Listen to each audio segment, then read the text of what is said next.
तो अब हम करते हैं सी सेट 2021 का 43rd question.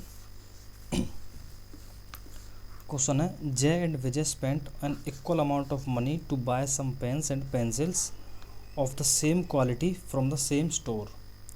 If Jay bought 3 pens and 5 pencils, Jay लेता है 3 पेन और 5 पेंसिल।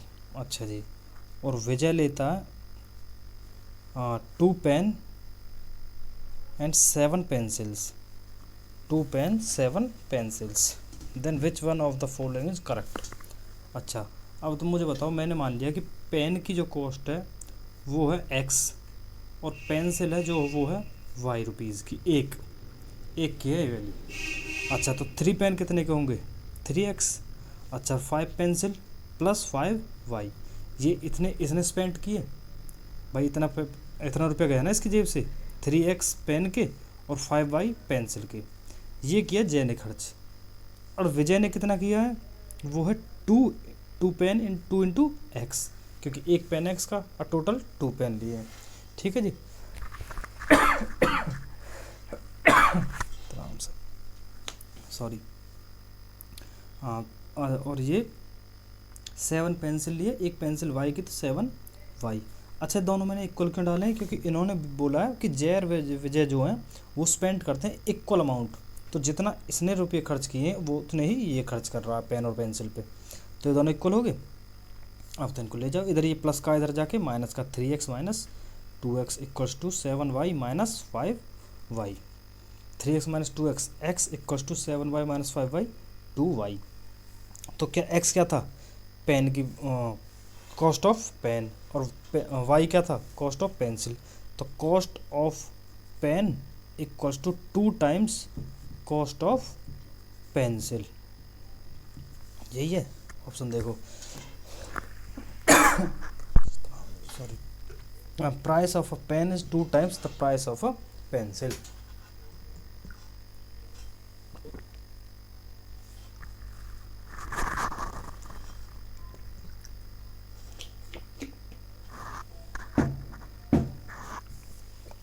ठीक है जी।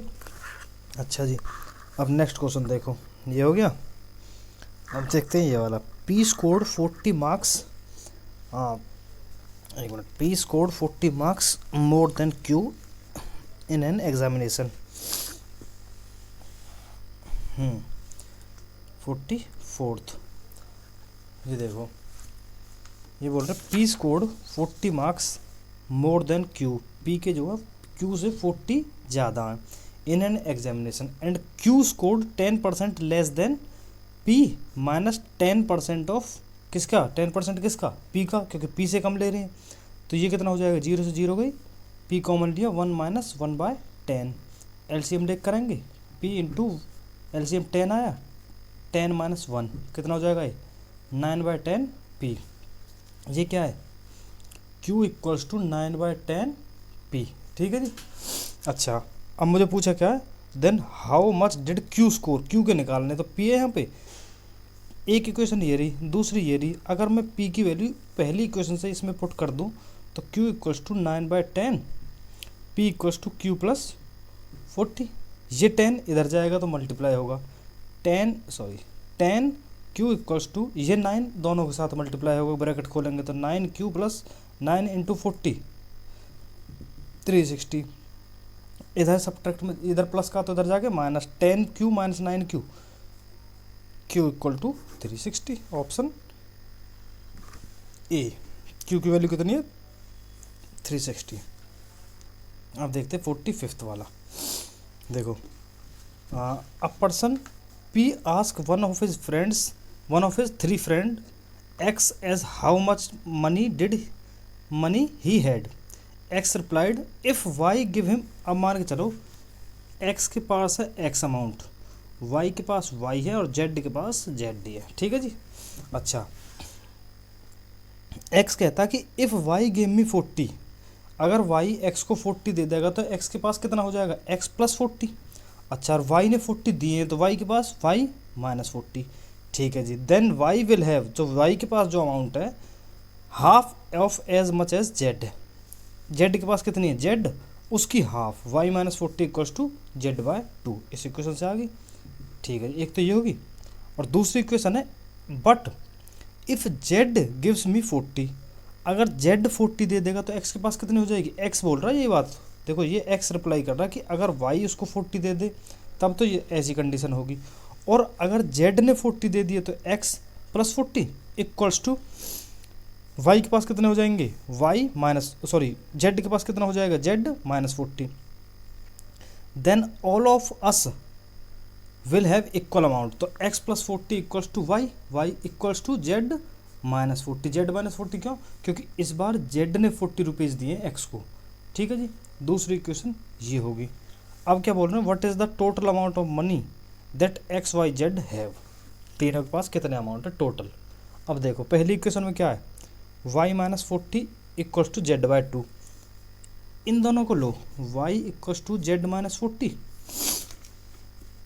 अच्छा जी, इसमें यहाँ से देखो पहली इक्वेशन से ये ऐसे लिख सकता हूँ मैं, 2 into Y minus 40 equals to Z, पहली इक्वेशन को ऐसे लिख सकता हूँ भाई, 2 इधर डिवाइड में था, इधर जाके मल्टीप्लाई में हो जाएगा दोनों के साथ, जेड की वैल्यू आ गई, वो जेड में यहाँ पे पुट कर दूँ, Y equals to 2 into Y 2y minus 2 into 40 80, और माइनस 40 यहाँ पे पहले से ही था, तो y equals to 2y minus 120, ये y इधर जाएगा, 120 को इधर ले जाओ, 120 इक्वल्स टू y, y की वैल्यू कितनी आ गई 120, ये y की वैल्यू मैं इसमें पुट कर दूँ z के निकालने के लिए, तो z equals to 2 into 120 minus 40, 120 minus 40 कितना होता है 80, 80 इंटू 2 160, तो z कितना आ गया मेरा 160, ये रहा जी। अच्छा अब मुझे बताओ मेरे पास x कैसे निकालूं मैं, मुझे ये देखो ये वाली इक्वेशन ये दोनों बराबर थे, सेकंड इक्वेशन में x plus 40 equals to Y, Y कितना है, वाई मुझे पता 120 है, तो x कितना हो जाएगा 120, ये इधर प्लस 40 इधर जाके माइनस का 120 माइनस 40 80, ये x हो गया। पूछा क्या है, तीनों के पास कितनी अमाउंट है, x plus Y plus Z, X plus Y plus Z, वो कितना हो जाएगा 120 plus 80 200 300 and 360 X plus Y plus Z equals to 360, आगे समझ, कुछ भी नहीं थे, क्रॉस मल्टीप्लिकेशन थे बस, और कुछ नहीं है। अच्छा जी, अब हम करते हैं 46 क्वेश्चन को, ये तो अच्छा ये तो वो है रीजनिंग का है। देखो, in a code language mathematics is written as this, how is chemistry written in that code. देखो इसके लिए ABCD लिख लो तुम, मेरे एक मिनट रखो, मेरे पास ऑलरेडी लिखी हुई हैं, हमने लास्ट टाइम कोई पेपर कर रहे हैं उसके लिए लिखी थी ये। देखो इसमें देखो M ये रहा, M की जगह पे इन्होंने चेंज कर दिया L, M को रिप्लेस किया L से, मतलब कि एक पीछे -1 हुआ। नेक्स्ट टर्म में क्या हुआ, A की जगह B, A की जगह B मतलब +1 हुआ, फिर T की जगह S। देखो फर्स्ट टर्म को फर्स्ट से कंपेयर करो, सेकंड को सेकंड से, थर्ड को थर्ड से, T की जगह S हो गया, और T ये रहा, S आगे है, मतलब नो सॉरी -1। देखो मैंने ABCD ऐसे लिखी है, ABCLM M तक ऐसे गए, उसके बाद NO यहाँ से ऐसे चलाऊँ मैं, तो ये -1 हुआ फिर से,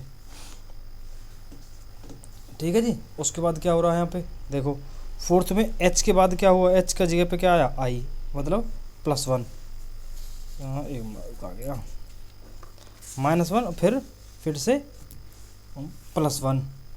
उसके बाद E की जगह आया D -1, M की जगह फिर से क्या आया है, M की जगह आया N +1, E की जगह आया है Z -1।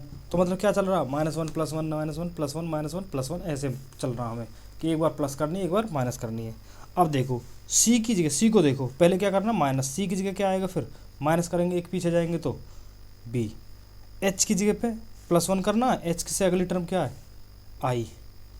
E की जगह पे माइनस करना है D, M की जगह पे प्लस करना है N, ठीक है जी। अच्छा और उसके बाद DN 1 2 3 4, फिर I, आई की जगह पे प्लस करना है तो आई की जगह पे क्या करना है, सॉरी 1 2 3 4 प्लस हो गया, आई की जगह पे माइनस करना, आई की जगह माइनस करेंगे तो एच। तो ऑप्शन देख लो इसमें जो भी आएगा, BIDNH, ऐसे आर की जगह पे जो भी लास्ट तक तुम जाओगे ना ऐसे तो एक्स तक पहुंच जाएगा ये, समझ गए। मतलब कि प्लस -1 +1 -1 +1 -1 +1 ऐसे करना हर बस हो जाएगा 46। अब देखते हैं 47 वाला। ये eight which one of the following item at which one of the following times do the hour hand and the minute hand of a clock makes an angle of 180 degree with each other? Very good।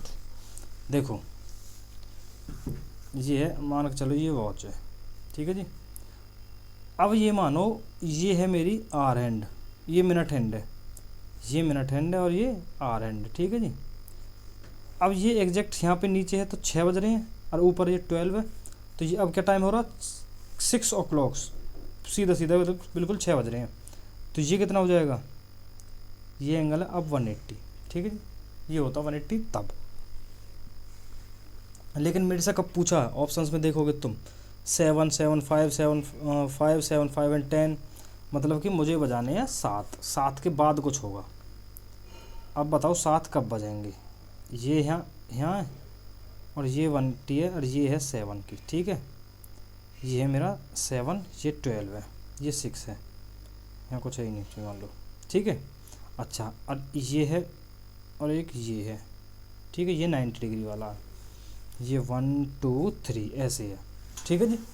देखो इसमें 2 चीज़ याद रखनी, clock वाले कोई भी question आए 2 चीज़ बता देता हूँ, उसी के बेसिस पे हम क्वेश्चन करेंगे। देखो पहली बात तो, और जो बहुत नॉर्मल चीज़ है तुम्हें सब पता होगा, देखो मिनट हैंड को देखना, मिनट हैंड सिर्फ इसको देखेंगे हम। मिनट हैंड जब मान के चलो 12 से वापस 12 पे जाएगी घूम के, तो कितना डिग्री कवर कर रही है वो, 360 डिग्री। कितने टाइम में, 60 मिनट में। 60 मिनट जब वो पूरी घूम के यहाँ तक यहाँ पहुँचेगी वापस जहाँ से चली है, तो इसका मतलब उनसे 60 मिनट कवर किया। और कितना डिग्री घूम गई, 360 डिग्री। फॉर एग्जांपल अगर मैं कहूँ मिनट हैंड यहाँ से यहाँ पहुँची सिर्फ नीचे बिल्कुल, तो एंगल कितना होगा ये 180। और कितने मिनट का ये हम क्या बोलते हैं 30 मिनट। अगर सुई जो मिनट हैंड है वो यहाँ से नीचे पहुँच जाए तो हम ये बोलते हैं कि 30 मिनट हो गए, यही वो होता है। तो मतलब कि 30 मिनट में 180, 60 मिनट में 360 डिग्री, ये ठीक है यहाँ पे। तो 1 मिनट में कितने डिग्री चलेगी वो, 1 मिनट में। अब मुझे 1 मिनट का बताओ पहले,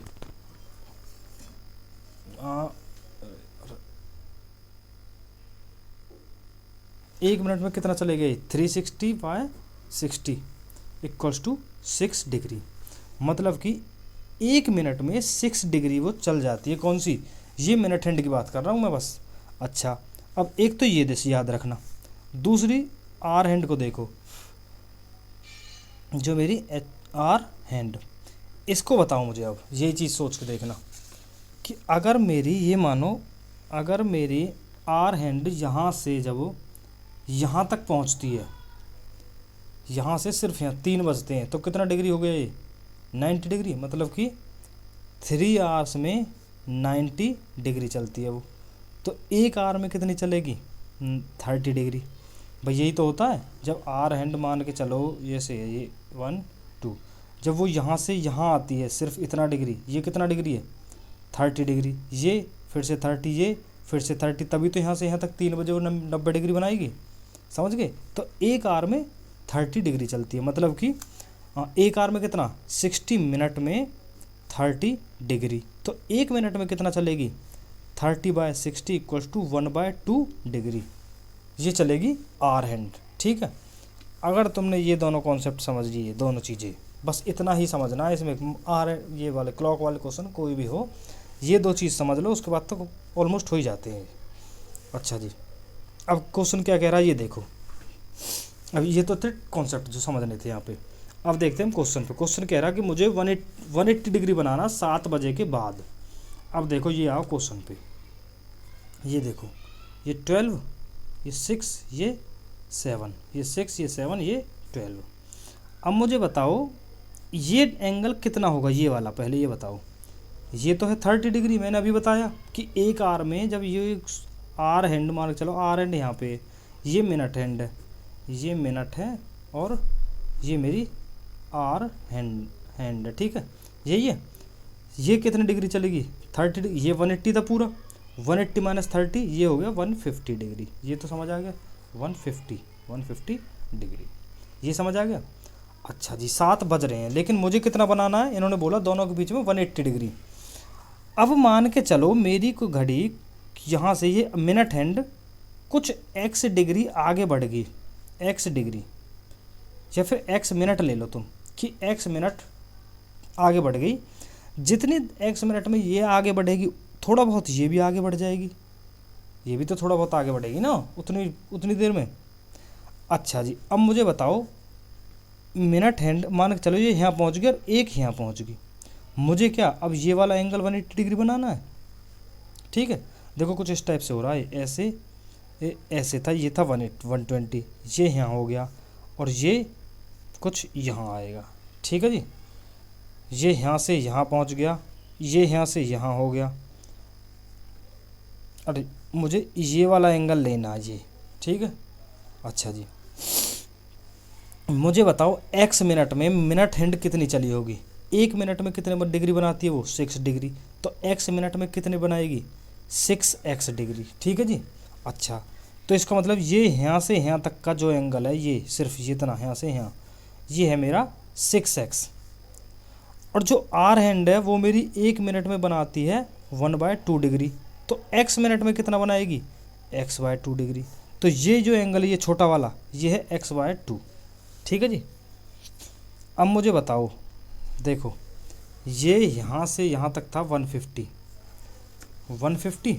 तो ये रहा।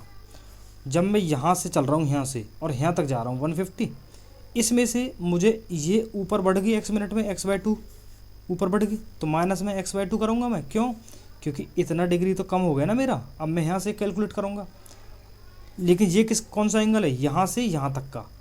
इसमें मिनट हैंड कहाँ पहुँच गई? यहाँ से यहाँ, प्लस में 6x किसके बराबर होना चाहिए? जो यहाँ से ये वाला एंगल है, ये पूरा यहाँ तक, ये किसके बराबर होना चाहिए? 180 डिग्री के। बस यही करना है इसमें। अगर तुम्हें ये एंगल वाला कॉन्सेप्ट समझ नहीं आ रहा तो देखो ऐसे इसको दोबारा समझ लो। ये हो रहा ऐसे, कुछ ऐसे है ये, ठीक है जी। ये गया यहाँ से, देखो ये है यहाँ से यहाँ तक 150, ये सीधा 150 लिख लो, ठीक है। ये 150 मेरा ये रहा इनके बीच में। ये यहाँ से ये सुई यहाँ से बढ़ के x मिनट में यहाँ पहुँच गई, तो यहाँ से वो यहाँ तक आ गया, या फिर कुछ ऐसे आ गई वो, ठीक है, ऐसे मान लो। यहाँ से यहाँ आ गया 150 प्लस दिस, ये कितना था? 6x, वो ये रहा, प्लस करना है। इतनी ही देर में ये यहाँ से यहाँ पहुँच गई, कौन सी वाली? ये वाली, ये यहाँ तक पहुँच गई। ये कितना एंगल है? x/2। अब मुझे मेरा फाइनल एंगल आर एंड कहाँ पे पहुँची? यहाँ पे। तो एंगल कहाँ से कैलकुलेट करूँगा मैं? यहीं से। लेकिन मेरा अभी तक कहाँ से चल रहा था? यहाँ से। तो मैं यहाँ से यहाँ तक का क्या करूँ? सब्ट्रैक्ट करूँगा, माइनस x/2। किसके बराबर लाना मुझे? 180 के। तो 6x minus x/2 equals to 30 degree. कितना हो जाएगा ये? 11/2x equals to 30 degree. x की value 60/11 equals to 5 point something चलेगा, मतलब कि 7:05 से 7:10 के बीच में कुछ होगा। ये आ गया समझ? x की वैल्यू कहाँ से कहाँ आएगी? 5 देखो 5.4 समथिंग कुछ भी आएगा ये। तो 5 तो बज गए, 7:05 से तो ऊपर ही हो गया ना। तो 7:05 से 7:10 के बीच में जाएगा ये, ठीक है।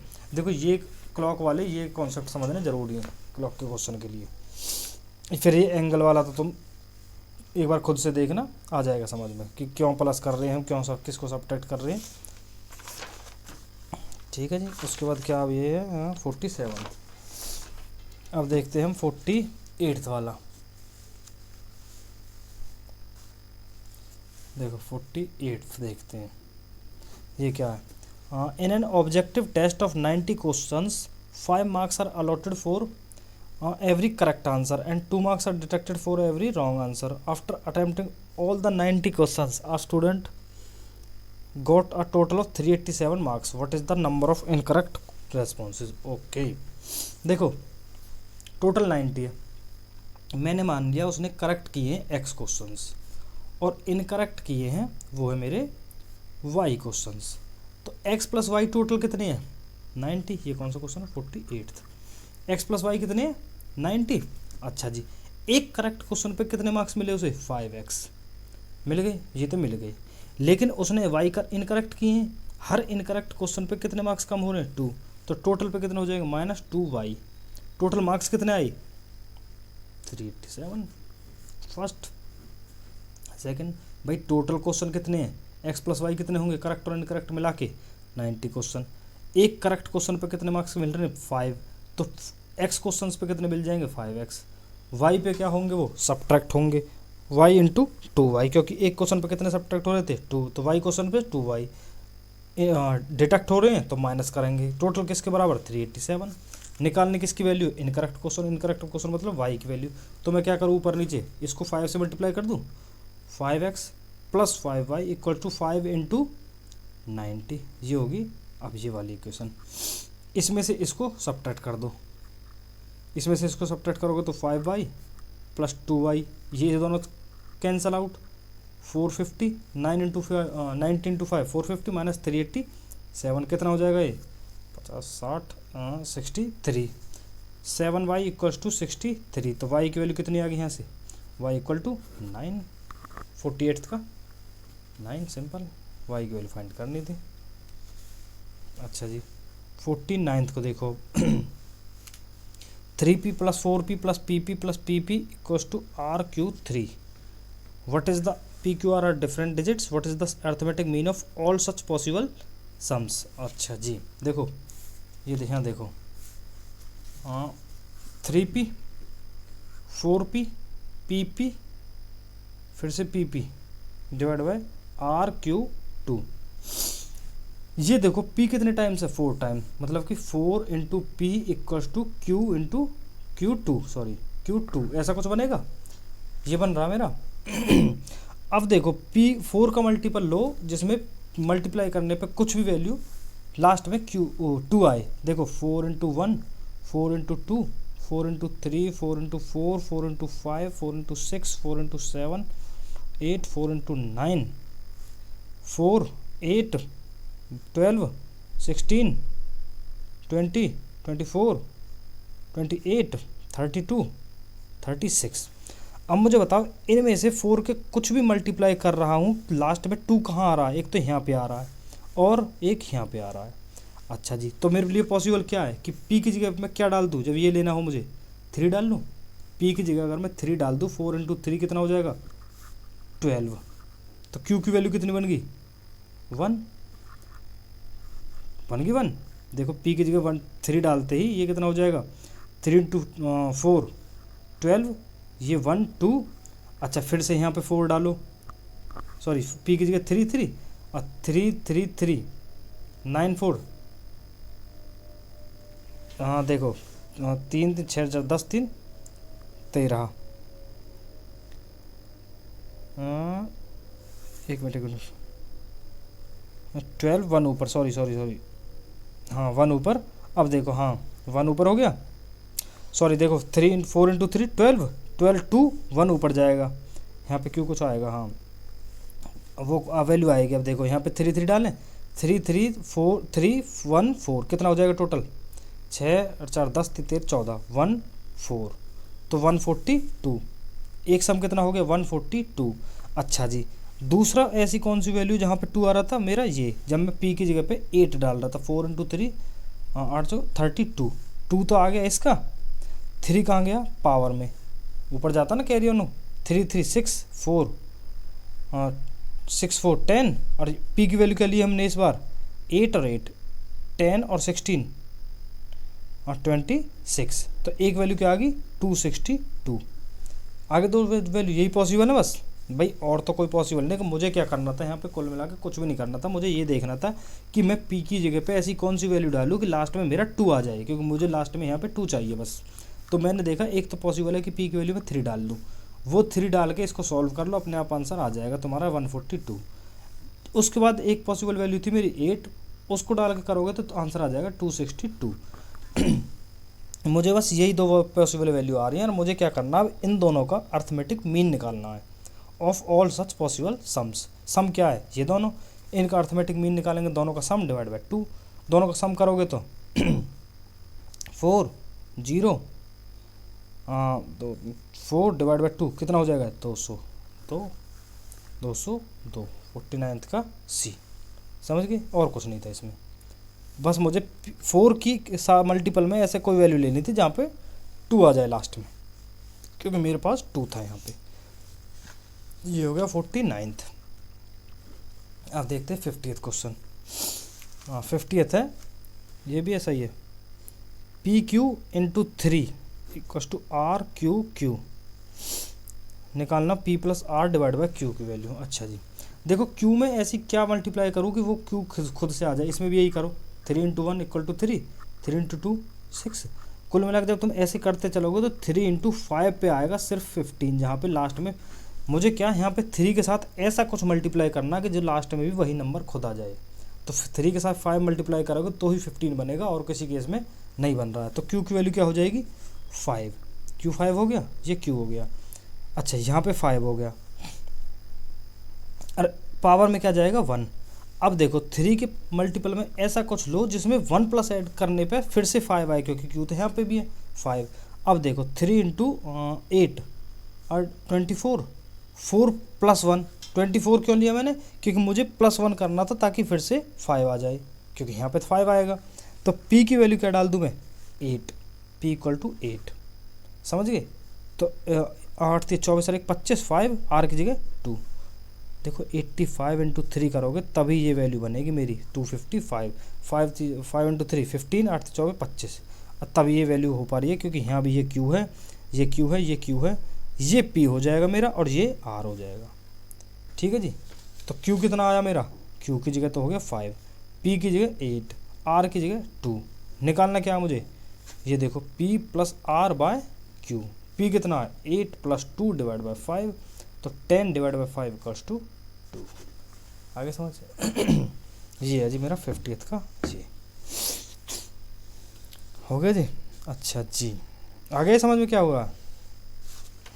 अब देखते हैं नेक्स्ट वाला। अब क्या ये तो है पैसेज, ये अब 54th वाला, 54th देखते हैं।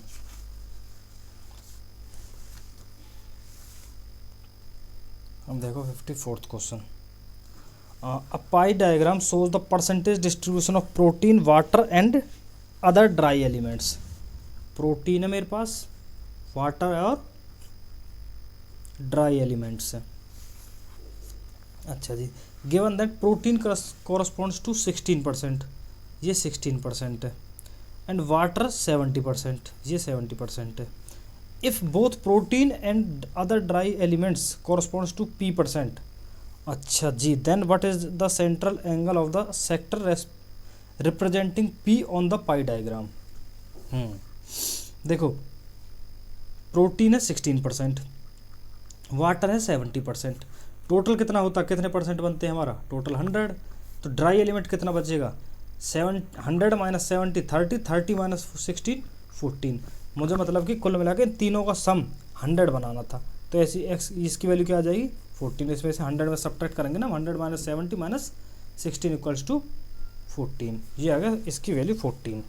अच्छा जी, अब बोल रहे हैं इन दोनों को मिला के, किस किस को, प्रोटीन को और मेरा अदर ड्राई एलिमेंट, ये है p%।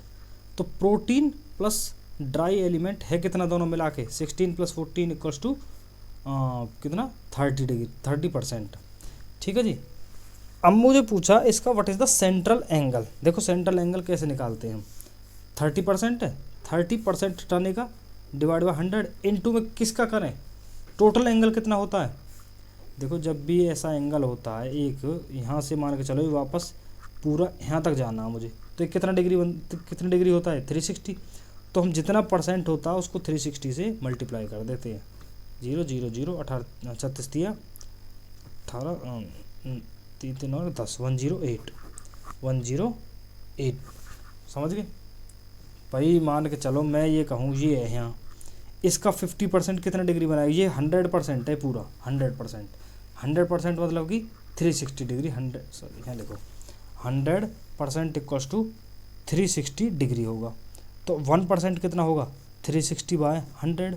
और 30% क्या होगा? 360/100 इंटू 30।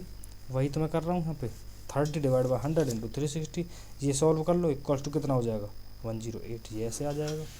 तो वही चीज़ है ये, समझ गए कैसे हुआ ये 54th हो गया। अब देखते 55th वाला। Joseph visits the club on every 5th day, Harsh visits on every 24th day, while Sumit visits on every 9th day. If all three of them meet at the club on Sunday, then on which day will all three of them meet again? अच्छा जी, देखो ऐसे question में क्या होता है जब ये ऐसे मीट वीट वाले आते हैं ना, देखो क्या करना, जैसे कौन से डे पे, 5th डे पे एक बंदा 5th पे, एक 24th पे, एक 9th डे पे, तो हम इन तीनों का क्या करते हैं? एलसीएम ले लेंगे। एलसीएम लेंगे 3 से करेंगे 5, 8 और 3। अब एलसीएम लोगे इसका तो ये बनेगा 48, 3 3 9, 9 चौका 360। ये बनेगा एलसीएम 360 इनका। ठीक है जी, कि 360th डे पे अब दोबारा वो फिर से मिलेंगे, 360th डे पे जाके। अगर आज मिले तो आज के बाद 360 दिन पूरे लगा देंगे वो दोबारा मिलने में। ठीक है जी। अच्छा जी, मुझे पूछा सिर्फ उस डे पे, डे क्या होगा मतलब कि उस दिन वार क्या है। जैसे जब मिले थे फर्स्ट डे पे था संडे, उसके बाद 360th डे पे क्या आएगा। तो हम डे निकालने के लिए क्या करते हैं, जितने भी हमारे पास नंबर ऑफ डेज होते हैं ना, उसको 7 से डिवाइड करते हैं। 7 से करेंगे तो कितना रिमाइंडर आएगा? हाँ, 7 5 35, 1 7 1 7 बचा 3, रिमाइंडर आएगा 3। ठीक है जी। जो भी रिमाइंडर आए, मतलब जहाँ से हमारा दिन शुरू हो रहे हैं ना, उसके बाद शुरू कर दो। मंडे, ट्यूसडे, वेडनेसडे, थर्सडे, ऐसे का शुरू कर दो। जो हमारा फर्स्ट डे था उसके बाद, मंडे, ट्यूसडे, वेडनेसडे, थर्सडे। अब यहाँ से शुरू करो। अगर रिमाइंडर 1 होता तो मैं मंडे बोलता, 2 होता तो ट्यूसडे, 3 होता तो वेडनेसडे। मेरा 3 है तो मैं आंसर क्या बोल दूंगा? वेडनेसडे। ख़त्म। मतलब करना क्या, हमें जब भी ऐसा कुछ आए तो एलसीएम लेना, उसको 7 से डिवाइड करके ये देखना रिमाइंडर क्या है, फिर जहाँ से शुरू हुआ था उसके बाद के वो रिमाइंडर वाले दिन ऐड कर, चेक कर लो कौन सा बनेगा। बस उतना ही है। शुरू हमारा संडे से हुआ था, अगर यही बोल देते ये भाई मंडे ट्यूसडे किसी और से शुरू हो रहा है, तो हम उसके बाद से दिन गिनना शुरू करते। जैसे मान के चलो यही बोल देता है कि मंडे से शुरू हो रहा हमारा, तो हम क्या करते 3 दिन के लिए, ट्यूसडे पहले, फिर वेंसडे, फिर थर्सडे। वो थर्ड डे क्या होता? थर्सडे मेरा। ऐसे करके उसके बाद का शुरू करते हैं, रिमाइंडर वाले डेज को हम ऐड करते हैं। बस ये हो गया 55th। अब देखते हैं 56th। इसको हटा दे पर, ये है जी 56th क्वेश्चन। 56th, ठीक है जी, ये है 56th। क्या है? Difference between 2 digit number and the number obtain by interchanging the position of the digits is 54। देखो एक नंबर ले लिया मैंने, x + 10y। इनकी डिजिट्स को इंटरचेंज कर देंगे तो क्या हो जाएगा? 10x + y। इनका जो इंटरचेंज का डिजिट डिफरेंस जो है वो है 54। तो इन दोनों का डिफरेंस करो, इसमें से इसको सब्ट्रैक्ट करो तो 10y - y plus x - 10x equals to 54। 9y - 9x equals to 54। तो यहाँ से हो जाएगा 9 कॉमन लिया, y - x इक्वल्स टू 54, तो y - x इक्वल्स टू 6। ठीक है जी, ये तो आगे एक इक्वेशन। पूछा क्या अब?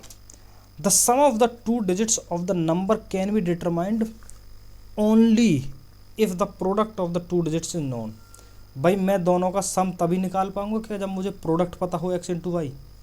कोई गारंटी, ये तो कोई गारंटी तो नहीं कि बस तभी निकाल पाऊँ। भाई मुझे मान के चलो x की वैल्यू पहले ही बोल दो 1 है, तो y कितना हो जाएगा? ऑलरेडी 7। या फिर x अपॉन y कुछ बोल दे मुझे 1/2। ठीक है, तो उसके बाद तब भी निकाल सकता हूँ मैं। तो ये तो नहीं है कि सिर्फ प्रोडक्ट पता करने पे मैं वैल्यू फाइंड कर पाऊँगा। भाई कुछ भी रिलेशन पता चल जाए मुझे, 2 इक्वेशन, दो वेरिएबल हों तो मुझे 2 इक्वेशन मिल जाएँ सिर्फ। एक मेरे पास ऑलरेडी है, एक और मिल जाए, ये ऐसे मिले या वैसे मिले, कुछ भी मिले मैं निकाल लूँगा। तो पहली स्टेटमेंट क्या होगी? गलत, कि ओनली नहीं होगा। अच्छा दूसरा क्या, difference between the two digits of the number can be determined. हाँ डिफरेंस तो मुझे ऑलरेडी पता ही है कि दोनों का डिफरेंस क्या डिजिट्स का, वो 6 है, तो ऑप्शन बी। आगे समझ।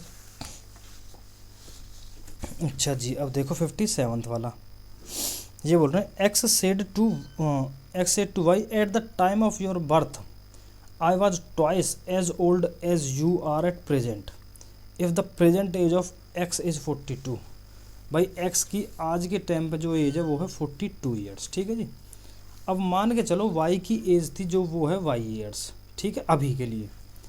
अच्छा लेकिन इसके बर्थ पे, इसका जब बर्थ हुआ था उस टाइम पे इसकी एज कितनी होगी, आज जब इसकी 42 है और ये इस टाइम पे वाई एज का है, तो इसके बर्थ के टाइम पे ये कितना होगा, 42 माइनस वाई होगा। भाई मान के चलो आज आपकी एज है 20 साल और कोई बच्चा है जिसकी एज है 5 साल, इसके बर्थ के टाइम पे आपकी एज कितनी होगी, 15 साल ही तो होंगे, तभी तो 5 साल बाद ये 5 साल का होगा और आप 20 के होंगे। तो मैं क्या कर रहा हूँ, इसमें से 20 में से 5 सब्ट्रैक्ट कर रहा हूँ ना 15 बनाने के लिए, तो वही मैंने यहाँ पे किया है। भाई आज के टाइम पे इसकी एज है 42 और इसकी वाई है, तो जब ये पैदा हुआ था उस टाइम इसकी एज कितनी होगी एक्स की, 42 माइनस वाई। अच्छा ये बोल रहे हैं कि इसने बोला है कि जब तेरा बर्थ हुआ था उस टाइम मेरी एज मतलब कि एक्स की खुद की एज 2 टाइम्स थी जितनी उसकी प्रेजेंट एज है। प्रेजेंट एज उसकी कितनी है वाई, 2 टाइम्स ऑफ वाई, तो 42 इक्वल्स टू 3 वाई। वाई की वैल्यू 14, वाई आ गया 14, एक्स मुझे 42 पता ही है। अब कह रहे हैं 8 ईयर्स एगो, दोनों की प्रेजेंट एज पता चल गई मुझे, एक्स की 42 वाई की 14। 8 ईयर्स एगो ये कितना हो जाएगा वाई 6 और ये कितना हो जाएगा 34, 6 2 8। At 8 years ago the age of X was 5 times the age of Y. X की एज 5 टाइम्स है उसके, 6 इंटू 5 तो 30 हो गई, ये 34 है, तो फर्स्ट तो गलत होगी। अच्छा जी सेकंड वाला देखो, after 14 years the age of X would be 2 times that of Y. 14 years के बाद, 14 ईयर्स के बाद ये कितनी हो जाएगी, वाई की एज कितनी हो जाएगी 14 ईयर्स के बाद, 14 प्लस 14 28 और इसकी कितनी हो जाएगी 56। वाई की एक्स की जो एज है वो है 2 टाइम्स, 28 इंटू 2 56, 2 टाइम्स हो जाएगी, सही है ऑप्शन बी। भाई मुझे प्रेजेंट एज दोनों की पता चल गई, 14 साल बाद इसकी एज कितनी हो जाएगी 28 और इसकी कितनी हो जाएगी 56 और 28 तो एक्स की एज कितनी होगी 2 टाइम्स ऑफ वाई, बस यही है ऑप्शन बी करेक्ट। अब देखो 58th question, the price of an article is decreased by 20% and then new price is increased by 25%, then what is the net change in the price. अच्छा जी देखो मान के चलो मैंने मान लिया कि मेरी प्राइस था 100, पहले क्या हुआ 20% डिक्रीज हो गया, 1 माइनस 20 बाय 100, तो ये कितना हो जाएगा 1 बाय 5, तो 100 इंटू 4 बाय 5 एलसीएम लिख करेंगे, तो 5 माइनस 1 4 बाय 5, 5 से तो ये हो जाएगा 80, ठीक है जी, 20% कम करेंगे तो 80। अच्छा जी अब कह रहे हैं कि 80 में 20 कहाँ ये रहा, 80 में 25% इंक्रीज हो गया, 80 इंटू 1 प्लस 25 बाय 100, पहले सब्ट्रैक्ट किया था इस बार प्लस क्यों किया है, पहले डिक्रीज हो रहा था इस बार इंक्रीज हो रहा है, 25% हुआ तो परसेंट हटाने का 100, 1 4, ये कितना हो जाएगा 80 इंटू 1 प्लस 1 बाय 4, तो ये कितना हो जाएगा 4 प्लस 1 5, 80 इंटू 5 बाय 4, 4 से 20, 20 पंजे 100, फिर से तो मेरा प्राइस वापस कितना हो गया 100, शुरू में कितना था 100, भाई जितना पहले था उतना ही वापस हो गया इंक्रीज करने के बाद, तो क्या हुआ कुछ चेंज हुआ नहीं हुआ, क्या हुआ फिर नेट प्राइस में 0% चेंज, कोई चेंज ही नहीं हुआ। भाई पहले भी मैंने 100 माना था, उसके बाद दोनों बार डिक्रीज और इंक्रीज करके फिर 100 हो गया, तो नेट चेंज क्या हुआ 0%, कुछ चेंज थोड़ी ना हुआ मेरा। ये हो गया 58th वाला, ठीक है जी। अब देखते हैं 59th को, 59th वाला, when a certain number is multiplied by 7 the product entirely comprises only 1 1। अच्छा